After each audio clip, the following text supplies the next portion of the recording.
There you go, recording in progress. By the title here on the screen, you are in non-traditional funding streams for organizational sustainability. So if this isn't where you intended to be, why don't you put some roots down and join us here today. I want to very quickly introduce our speakers, Stacie McGraw and Katie Pinkham. Stacie McGraw is the Green Infrastructure Programs Director for Wetlands Watch and the Virginia co-coordinator of the Chesapeake Bay Landscape Professional Program. Katie Pinkham is Chesapeake Conservation Landscaping Council's program coordinator and directs the operations of the CBLP program, as well as other CCLC initiatives. So, welcome and go ahead and kick it off. Thank you. Thanks, Ryan. Thanks everybody for being here. Yeah, I'll stand over here and again. Huh.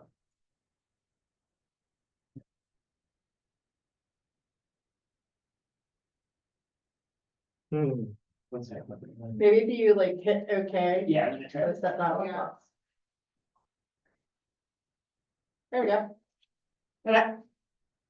So as Ryan said, I'm the Green Infrastructure Director for Wetlands Watch.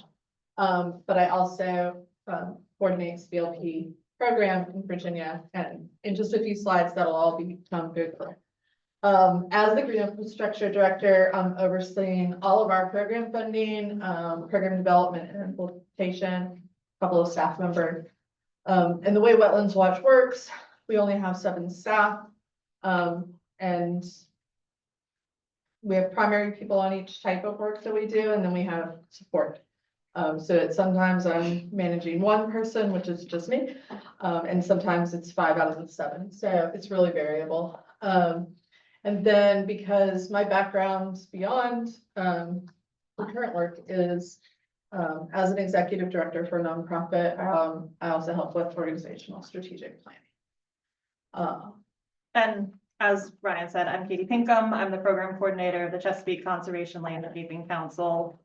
I handle a lot of different things and wear a lot of different hats, as many people do in small nonprofits. I handle registration and communication and outreach. I'm sure many of you get emails with my little face on it. And we do conference planning and fundraising and just a whole myriad of things. All right, so our goals today, for all of you, are to really share some information about CBLP's funding mix and how we've broken out of the constant grant cycle to an extent. Talk about how partnerships have played a role in this and how they continue to be important in making CBLP what it is. A little bit about program monetization, a little more about some lessons learned. And really what we're trying to do is inspire all of you to think about how your programs can get funded without that constant grant cycle. Not everything that we've done will be right for your organizations, but a lot of it we think is transferable to lots of different types of work. And we'll start with just a little bit of information about CBLP. So the mission of CBLP was to establish a voluntary Chesapeake Bay-wide professional credential that covered planning, design, installation, and maintenance of stormwater infrastructure and conservation landscaping. We've been doing, since conception of this idea, it's been more like 12 years. We've had 8 years of our baseline credential level 1, and we've certified almost 1,500 people Baywide as of this year. Another 1,000 have participated in certificate programs, and we've gone from 1 full-time staff, well, we went from actually an all-volunteer board to now having 2 full-time staff and 5 regional coordinators. This is a look at our consortium partners. We are led by a steering committee of these partners. They all sit on our steering committee. They all have permanent places, and they help guide the direction of the program. And CCLC is the administrating partner of CBLP. So we are the ones doing a lot of that kind of logistical stuff with a lot of support from Wetlands Watch in Virginia. As an overview, because we'll talk more about the programs in depth, really what we're looking at is level 1 and level 2 are our professional credentials. They both require prerequisites. You have to have experience or education to qualify for level 1 or level 2.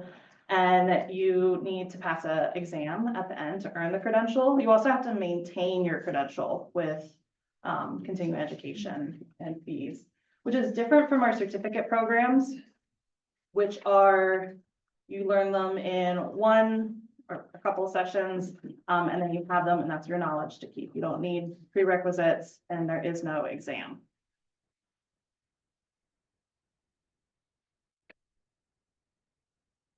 All right, so, so that we've kind of broken away from using 100% grants. So this is kind of the typical grant and funding cycle. I'm sure everybody has seen something similar to this, and operated under the constraints of it.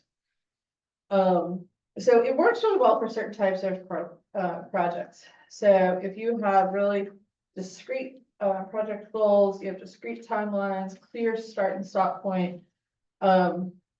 This doesn't present as much of a problem, but it doesn't sustain programs over time. So when you get to this closure part of your project, what if you don't want to close it? What if it isn't done? What if you've got more things to achieve or more people to reach? So how do you get from there to something that looks more like this, where you are really sustaining a program with periods of growth? That line is going to look a little bit more like this, and you're going to need revenues in between. You can get grant funding when you want to grow, when you want to expand, when you want to do something new, you want to reach a new target audience. There's great funding out there for that, and that's fantastic. It's going to be back on that circular cycle, but it's okay to insert those into these points.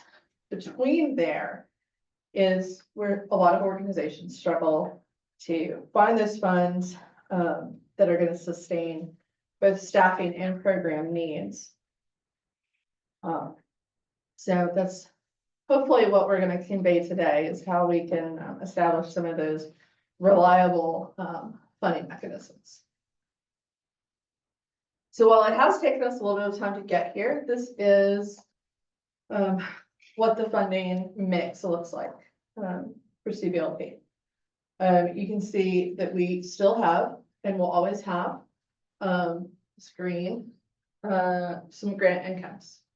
And we use that primarily for program and organizational development. So it's doing the things that the grants are meant to fund, moving us forward, building capacity, those types of things. But the orange and this darker blue is really where most of our income is coming from, and that's course registration fees and then partner funding. If your organization doesn't teach classes, you don't have registration fees, that doesn't mean that this doesn't apply to you. So CBLP was formed because there was an unmet need for high quality, consistent training. That's what we do. And we've gotten really good at it over the last 10+ years. But your organization is doing something that you're really good at too. And it is okay to place a value on that in the market. You may have to continue to give away services to a particular target audience in order to maintain access for them to that program. But can you look at a sliding scale system where some people can afford to pay for your services and would be very willing to?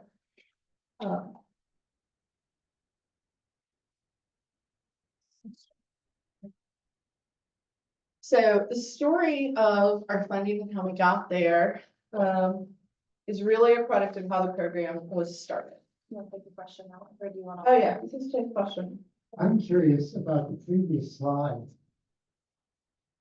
How long did it take you to get there? What did this look like at the beginning? We're gonna go through that whole timeline. Ooh, so good. Yeah.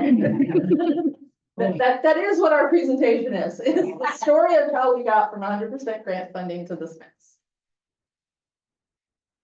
All right, so it all started back in 2012, 2013.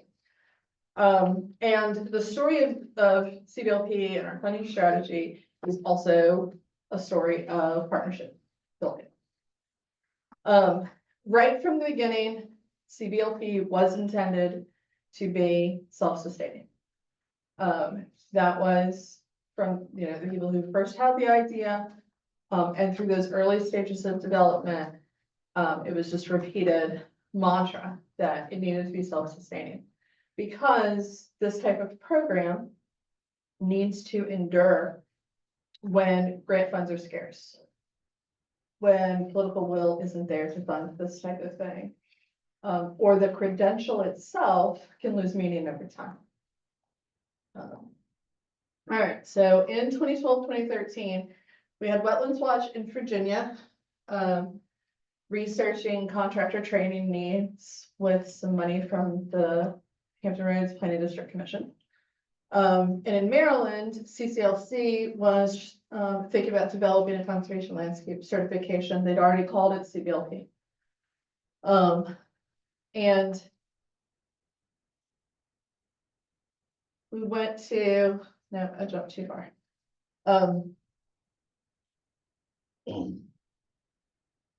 We ultimately held this collaborative summit in Virginia with some funding that was cobbled together, some from the Alliance, smaller contributions from some other partners, private NGO sponsorships, and they held this collaborative summit in 2013. And this was a large gathering of stakeholders from public, nonprofit, and private sector to really set the direction of what this program could be and discuss how the Chesapeake Bay restoration goals would be met. And the major findings were a need for a consistently trained workforce to support all of the implementation and maintenance of the practices that would help us reach those goals.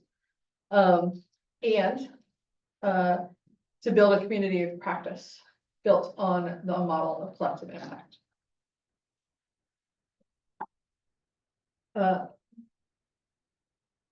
So Wetlands Watch had applied for some funding.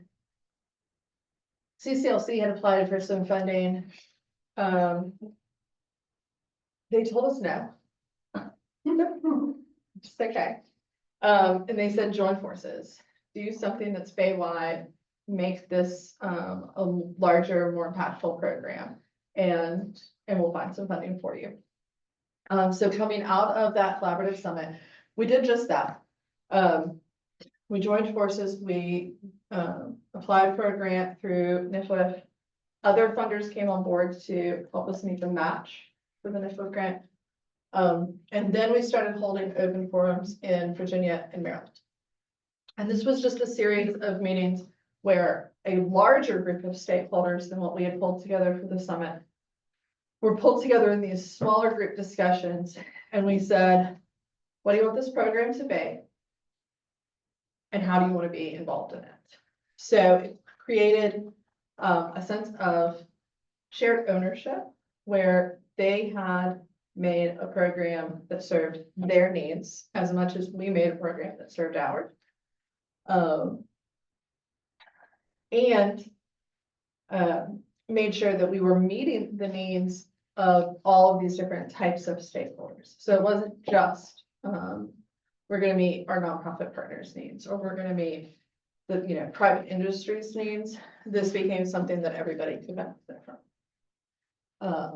And because we had gotten some money, Beth Ginter was hired as the lead coordinator in 2015. So that was the first full-time employee working on the sector.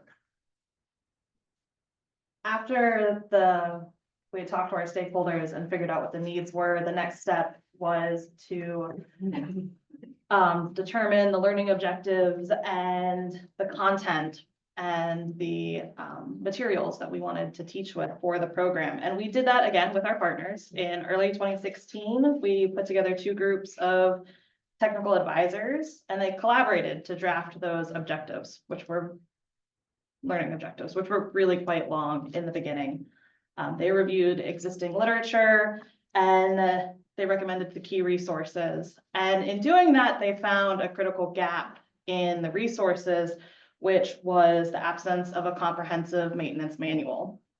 And that maintenance manual was developed for us by Cheryl Corson, and was funded by the DC Department of Energy and the Environment with a stipulation that it be open and available for anyone. And that is available for download for free on our website. At the same time, well, shortly after, they developed the level 2 curriculum in partnership with the George Washington University Sustainable Landscapes faculty. And level 2 was designed to ensure that participants leave training with a sound understanding of how to design and install a residential BMP treatment train. And they're also introduced to concepts of to protect the existing site resources and learn how to use a native plant palette to influence their design. So each partner that worked in these technical advisory committees were able to see their needs, their identified needs being met, and became big champions of our program, of the program we were all building together. And that all was well worth it. And in the fall of 2016, the pilot for level 1 took place with 113 participants. Our goal number was 75. Start off on a nice, good start. And then level 2 was piloted in January of 2017 with 22 people.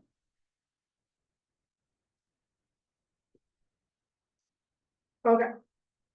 So that's kind of the early history of CBLP. And we've mentioned a lot of stakeholders, a lot of partners, were in the mix, and there's how this now applies to those funding streams. So I'd say that was mine. You started. Sorry, I took her slide. So we gained a lot of really valuable insights in the early stages of our program. And the number one thing was that a professional credential didn't meet all of the needs, all of our partner needs. So in 2018, we developed CBLP Associate in collaboration with Howard EcoWorks and Hirschman Water and the Environment. This was funded by a CBT grant. And it came about because Howard EcoWorks wanted to certify their staff, but their staff is typically entry level and they weren't ready for a professional credential. And so CBLP Associate serves as that entry level step. It teaches essential skills and it teaches that background knowledge that we require for level 1. Once they complete CBLP-A, they can move up and take level 1, and many of them do. The model for CBLP Associate is a little bit different because it is partner driven. So we train our partners how to give this program, and that makes it more flexible for our partners. It can be delivered alongside of their own school curriculums or workforce development programs. And I am excited to say that we have 13 CBLP-A partners right now. And in 2014, with partner assistance from Eco Latinos and from Maryland DNR, we have been able to have the materials all translated in Spanish, which allows it to be given to a wider population. And this is, I believe, the first CBLP-A class. We're looking at our early early BMP model. After that initial grant period ended and the pilot was run for level 1, we moved level 1 to a registration fee model, and we collect registration fees for it. That didn't stop partner support. Partners contribute their support in a lot of different ways. They send their staff to training, they require their contractors to be trained, they write it into new hiring calls, and they also offer scholarships. They also offer us places to teach, whether it's classroom space when we need classroom space, or whether it's the BMPs on their facilities and their willingness to come out and talk to our classes about the practices, which gives a lot of great insight. 2019 also saw 2019 saw a change to when our initial pilot was asked to recertify. Certified pros recertify every 2 years, and they pay a registration, or they pay a recertification fee to do that. And they also have to submit continuing education hours. 2019 was also a big year for us because we developed our second certificate program, which was CBLP Cruise, which again was in answer to another partner need. Several of our partners mentioned that they needed training for their maintenance teams. And a lot of the teams didn't need or want the design and install training. They just needed that maintenance piece. And for some of the teams, the level 1 exam was a barrier. The cost was also too high for level 1 for municipalities or parks departments to send an entire staff.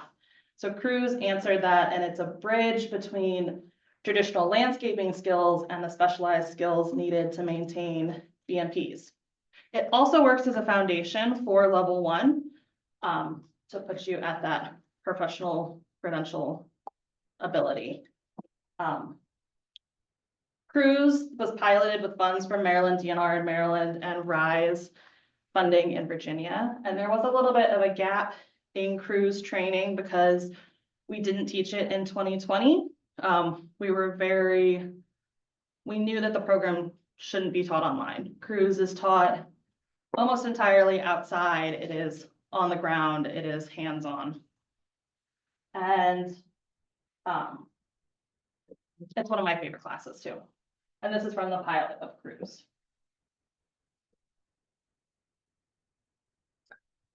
So beginning in 2020, various partnerships identified kind of in real quick order these specialized training needs to meet goals in workforce development and implementation. And those partners came to us with funding and said, help us build these programs. So we've managed to, just since 2020, despite the pandemic, come up with 4 new certificate programs, plus be able to present the Cruise certificate in 100% Spanish. So the first of these was buffers. This was initially funded through a NIFLF grant to the James River Association. And this program included an emphasis on creating pathways to jobs for returning citizens. Lots of partners were involved in this while everybody was staying home during COVID. So this is largely Zoom delivered. And then in 2022, we piloted the Jason Slope in the back of the room, and I understand he's become quite famous at this conference. But he piloted the green roof maintenance program. This was funded by Chesapeake Bay Trust and the Department of Energy and Environment. And then kind of at the same time that this was being developed in Virginia, it being developed for DC, Maryland. In Virginia, there was another NIFLF grant to the James River Association, focusing on living shorelines. So we were developing the pilot down there. And then this year, Maryland Department of Natural Resources supported adaptation of the Virginia shorelines training to meet Maryland regulations and environmental considerations. So we brought this here in August. So we also do program customization. And as part of this, we've developed a series of, or not a series of, just a number of standalone advanced workshops and these are serving several purposes. They allow us to cover a wider range of topics than we can get to in level 1, level 2, in more detail. They're providing CEUs for people who hold one of our certifications, which is helpful to our community. They bring people together and are strengthening that community of practice. Each workshop is like a mini version of a conference. People get together and they all have great ideas. And the advanced workshops are often planned in coordination with partners. These are just a few. We're pretty sure a full list of what we've done. And the photos are just from a few. This was a Meadows workshop held this year. Yes. So they're planned in coordination with partners. And, it's a boost of income for us. It's low commitment for people who attend if they're not ready to get into a full certification or they just need certain topic specific information. But it's also meeting the training needs of partners. And it also, sorry to jump in, it No, go also stems from interest that our community has expressed, us having training in. There are things typically that our certified pros have also asked for. Great. And we meant to ask at the beginning, how many people are in the room are CBLPs? How many of you are certified? How many of you have heard of CBLP before this? Okay, all right. All right, so another aspect of program customization is taking on special projects and actually customizing existing training. It's become a significant portion of our revenue. And it involves adjusting one of our existing programs to fit specific needs for partner or timeframes. And one example of this is a level 1 that we helped this year. We planned this for the Virginia Soil and Water Conservation District staff. In Virginia, these were staff who were new to administering VCAP, or the Virginia Conservation Assistance Program.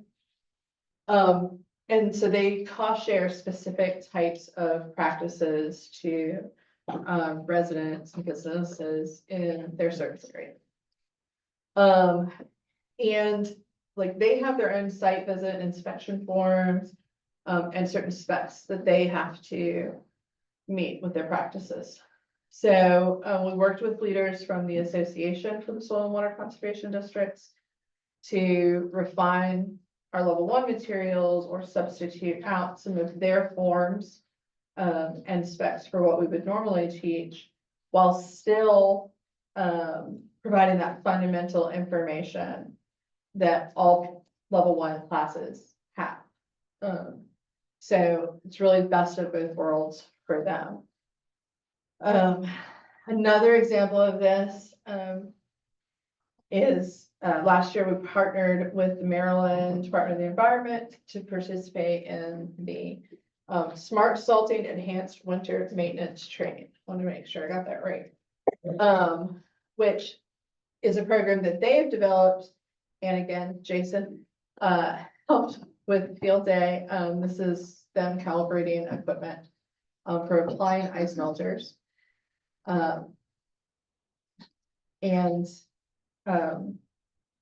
They reached about 40 landscape professionals who apply these products on private property in the winter.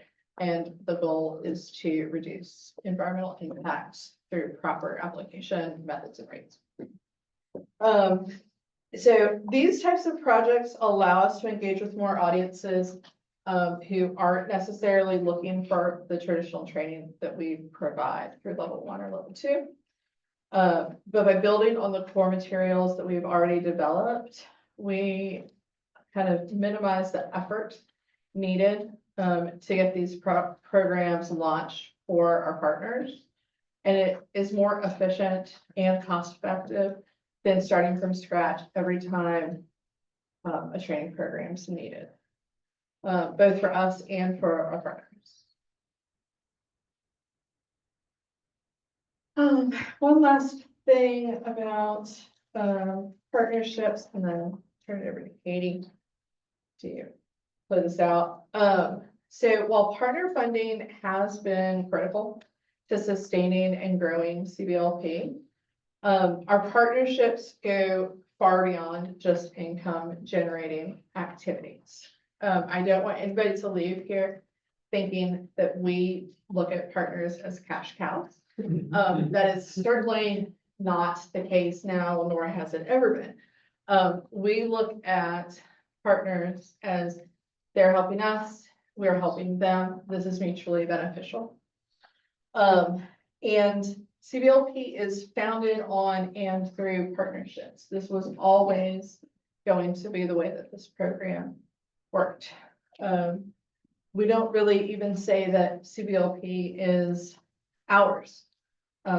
It is the consortium's and all of the people who have contributed to it over the years.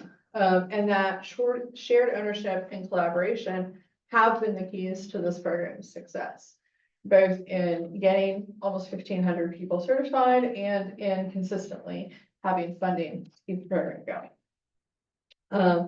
And in the early years, it wasn't just money. We had partners who gave us material support.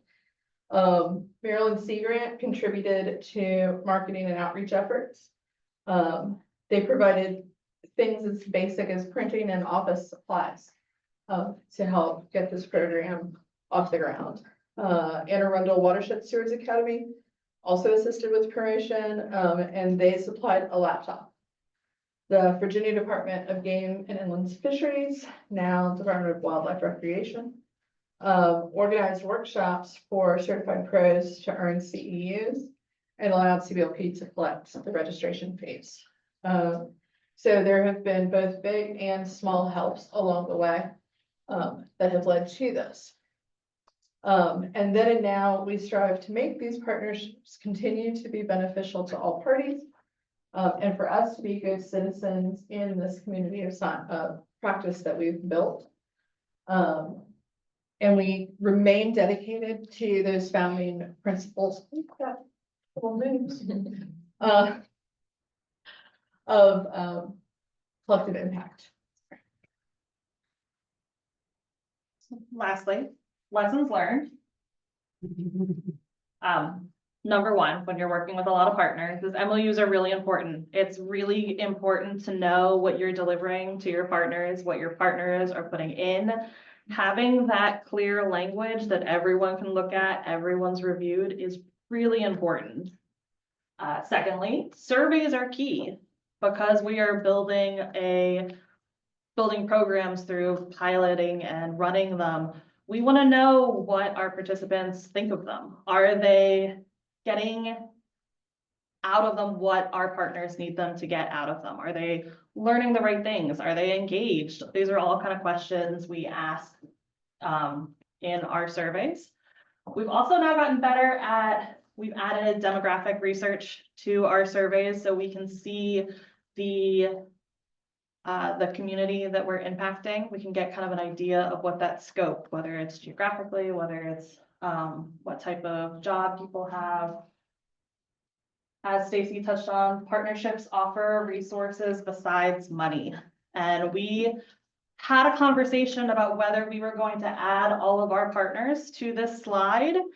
And we realized that not everyone would fit on this slide. There was no way we couldn't put everyone like as teeny tiny penny dots and have them all still fit. We wouldn't be here without those partners. And again, it's having their promotion, having their support, having them lend credibility and importance to the program so that it builds a community. And lastly, and I think most importantly, and it's what really stood out when we were talking to our executive director about the program, my executive director, is do what you're good at. We focused on a crucial aspect of the Chesapeake Bay restoration movement that had been overlooked, and that was education and maintenance. So discover what you excel at, what you that meet that need, embrace what you're good at, share the passion with the movement to build your program. I want to say one more thing about surveys. Yes.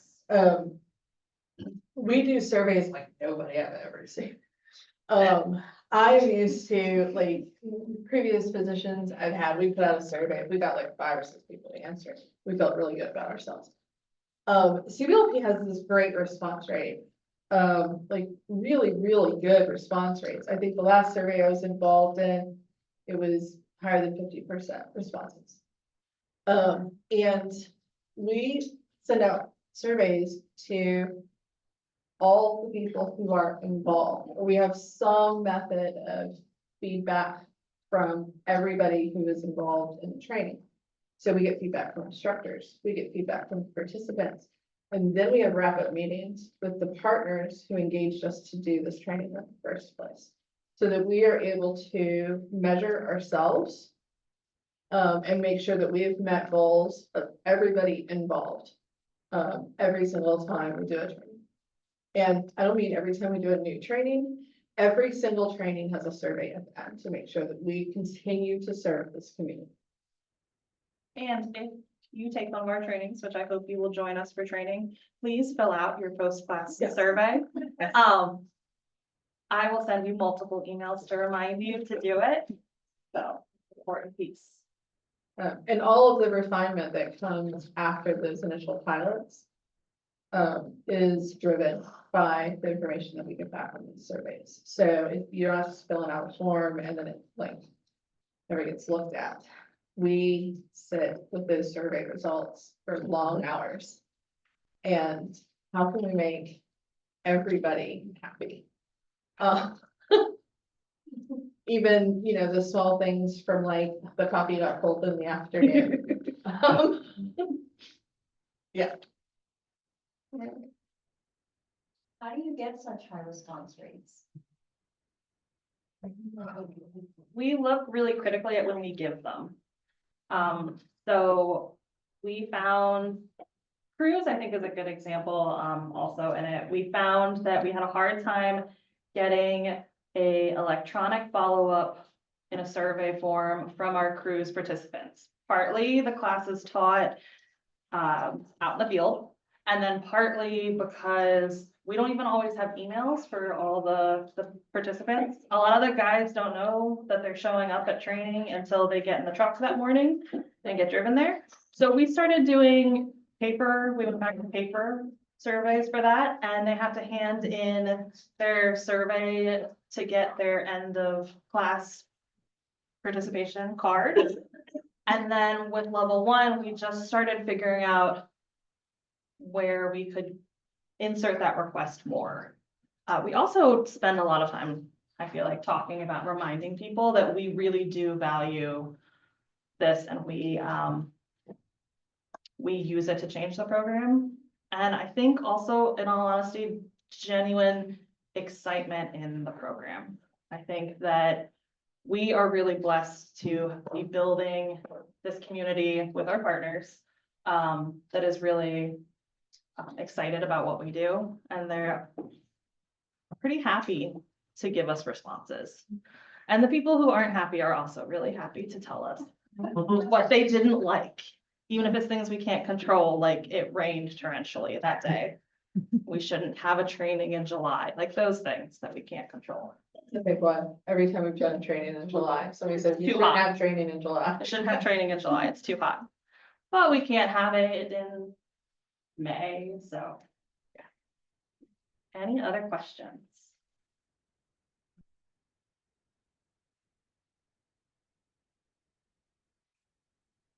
How do you draw the line of just seeing your partners as bank versus just as partners? Because I think it is very difficult to make that. So I think a lot of it has to do with how much time and effort we put into maintaining those relationships when there is no money involved. So the funding opportunities don't come around every day, but the partnership is there every day. And so, you know, we're serving on advisory teams that benefit our partners. They're serving on our advisory teams. We're sharing the expertise that each of us have. When somebody needs a letter of support, somebody to sign on to, a project, we're there. Yes, well, of course, we'll give you a letter. You need volunteers to go plant your living shoreline, or do invasive species removal. Okay, yeah, we'll put that out to the community that we, our list of contacts, and we'll get people there on the ground for you. So it's really, the partnership is first.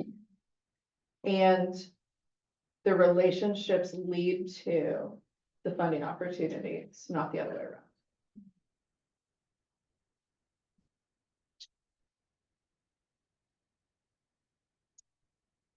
I saw that one aspect of the current funding mix is donations, is that right? Yes. Who are the people that you reach out to for donations? I don't know that we reach out specifically. CCLC, is the nonprofit, over the administrative part of the program. And so they have some fundraising, that happens, like Giving Tuesday. They do have like a donation function through their website that people can take advantage of. We also have a program called Stacie. Scotty Scholars was developed last year. Yes. The year before. In memory of one of our certified pros in Virginia, who passed away. And she had championed, people who were late, like career changers. They found their way to this work a little bit later in life, small business owners and whatnot. And so those are the people who, we turn that scholarship back around to support and make sure that they are able to afford to get into the trainings. So we have a separate link that people can donate specifically to that fund.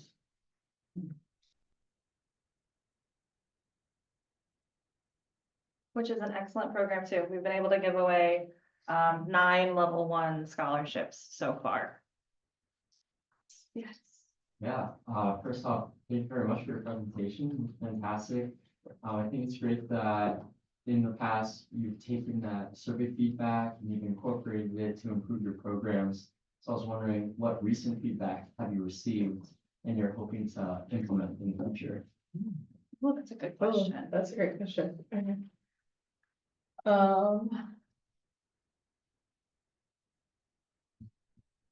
So Maryland Shorelines was the most recent. Maryland Shorelines was the most recent. I might have to. Actually, the one that comes to mind is that in our expansion, we've been looking at our level 1 surveys. And we did have some feedback about consistency in instructors, and consistency is really important to us.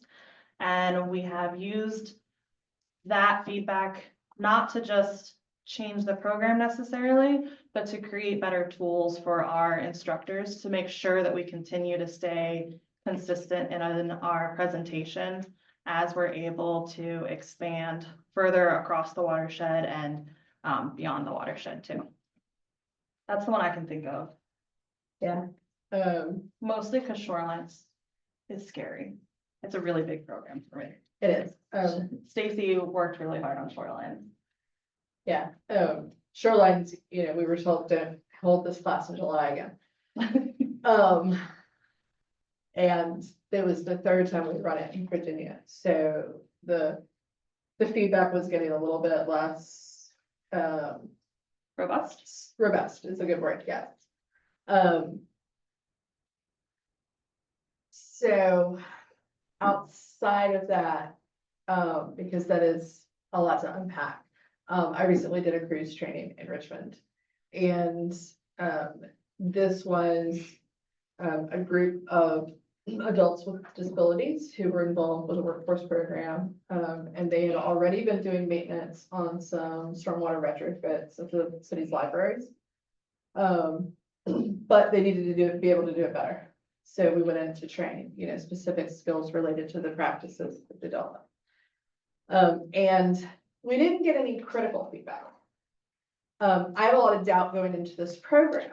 I didn't know what types of disabilities the participants had, or what their knowledge was, going in.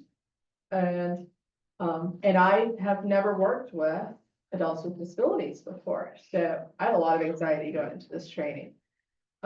Really concerned that we weren't gonna meet the needs of our partner, and the partner that we were working with is a really good partner. We value this relationship immensely. So that feedback was fantastic. They had nothing but good things to say, and thanked all the instructors for the opportunity to really, do these activities with them side by side. And so what I am taking out of that is a higher level of confidence in what we've created. I don't know if that's exactly what you're looking for, but that's where I'm sitting with feedback right now. Before hiring your first full-time worker, how did you go about breaking down tasks? And like, what advice do you have for a nonprofit that's just starting? I would like to introduce you to Beth Ginter. Yeah, Beth is gonna have to take this one. Beth Ginter is CCLC's executive director, and she was our first employee. coordinator, our first employee. Yes.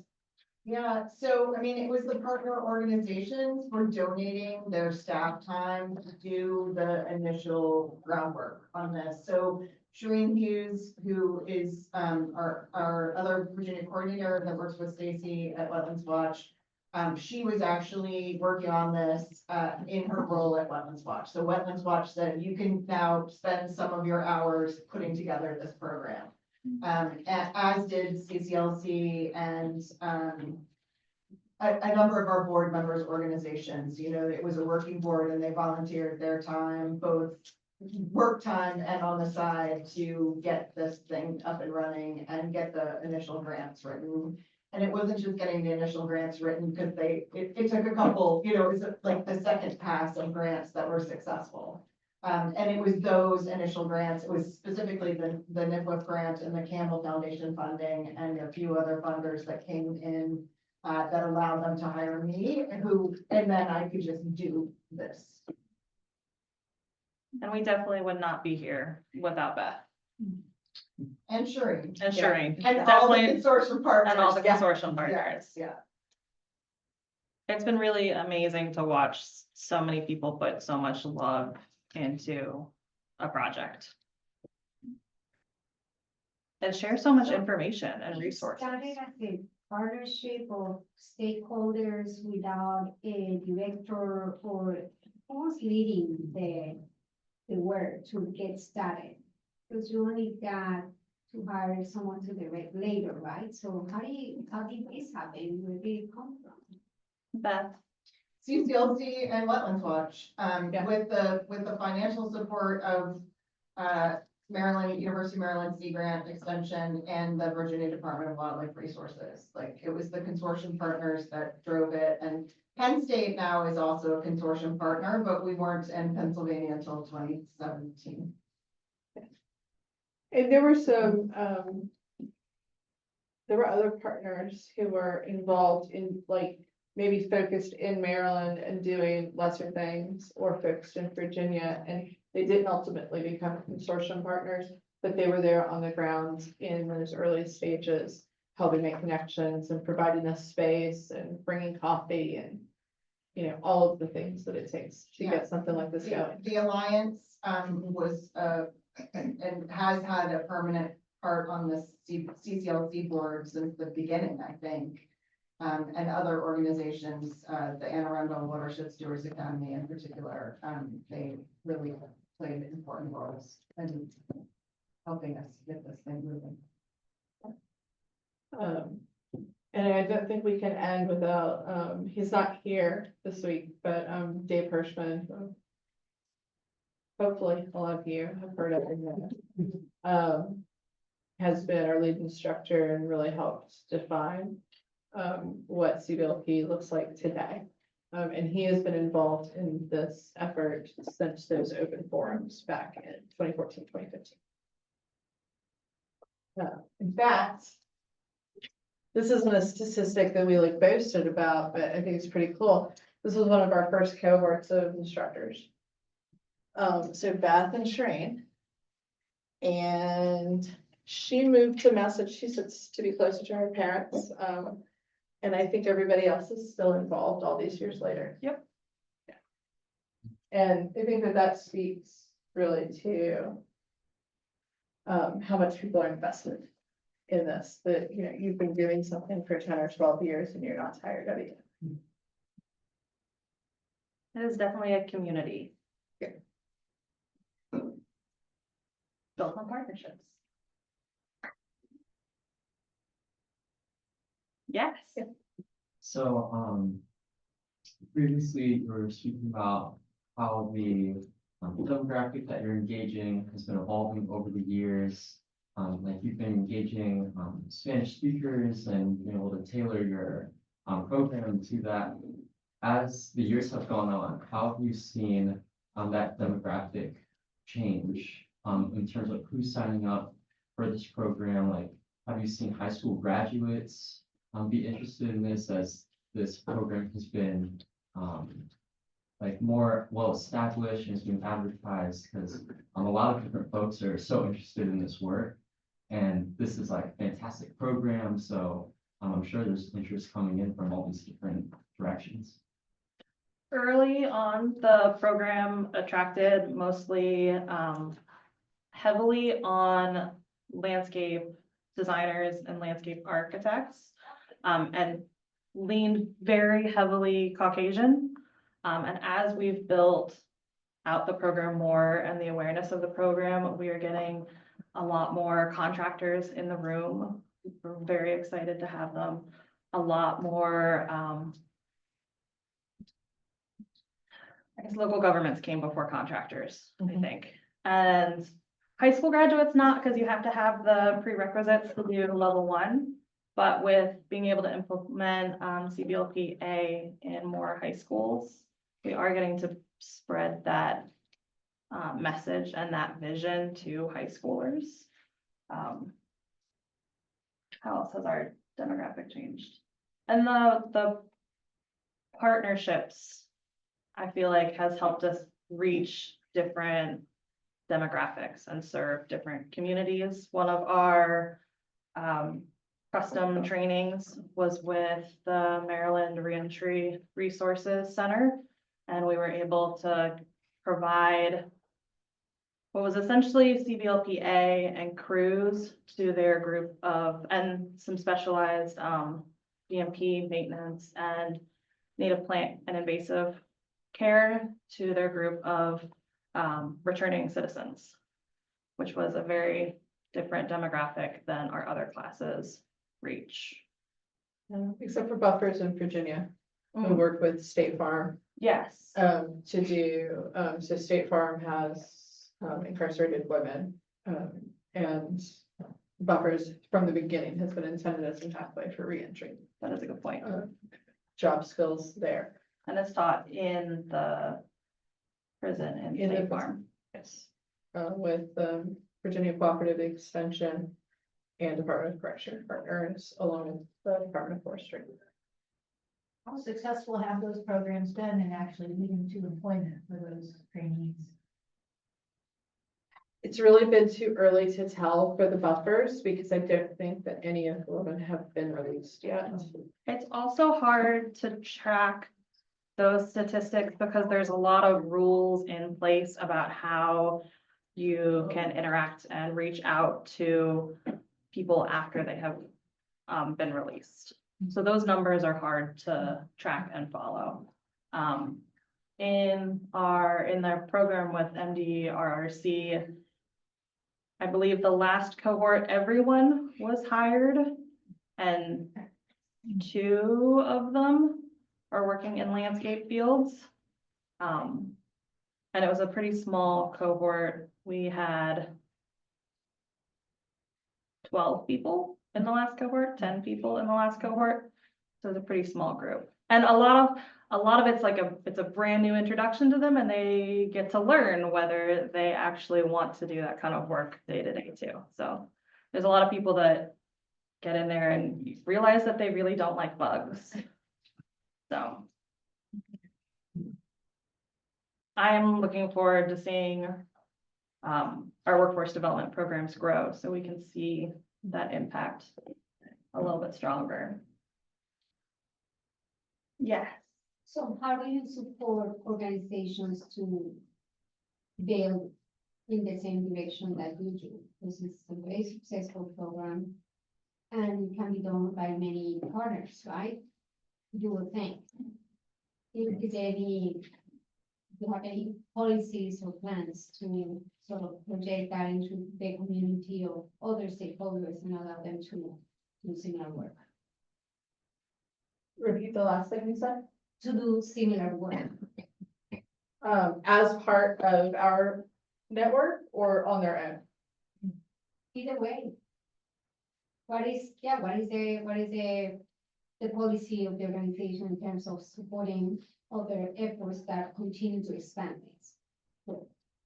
I think it's a case by case basis, that it is really dependent on what the needs of that partner are, what they need, to be part of the work. And, you know, from moment to moment, what our capacity to answer that need is. So the CBLPA, and I am a partner right now. I don't know if I'm a partner yet until we complete our training. We're doing We that are a right partner. now. We are a partner.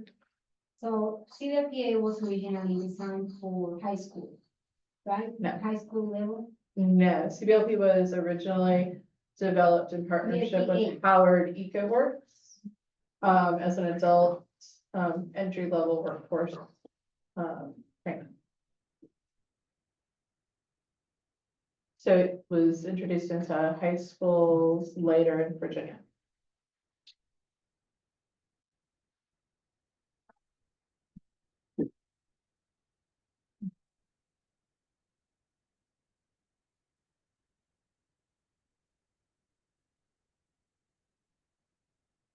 And that hits 5:30, right? Oh, you're giving us the 2-minute rule. I was giving you a 1, but. A 1, Okay. okay. You guys acknowledge, Yeah. and our, as a buffer instructor. And yes, Ryan Davis And is. you, like, leadership for that training. Oh, thanks. Yes.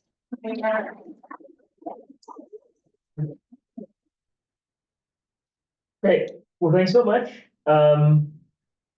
You've all got your assessments. You know the drill. This is your last session, so you should know by now. Continue to accumulate these tickets for prizes tonight. And if you're leaving early, give them away. Can't take it with you.